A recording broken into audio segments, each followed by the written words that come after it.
Hey everyone! Ever wonder why HTML is called a markup language? But Python is a programming language? Let's clear that up. First, what's a markup language? Think of it like digital highlighters and sticky notes. It describes how content should look or be organized. HTML structures web pages with tags like H1 for headings, P for paragraphs. XML organizes data, and Markdown uses simple hashtag symbols.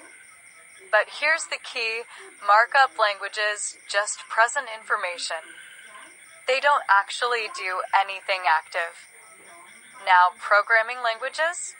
These are the action heroes. Python, JavaScript, Java. They solve problems, create logic, and make things happen, like this Python code.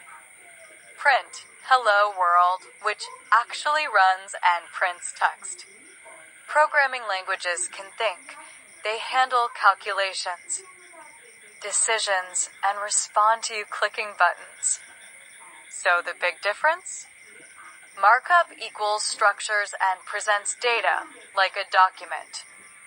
Programming equals processes data and creates functionality, like a calculator. In real life, they're teammates. HTML builds a web page's skeleton. CSS makes it pretty, and JavaScript adds the magic. Like buttons that change text when you click them. HTML alone can't do that. Different tools, but together they build the digital world. If this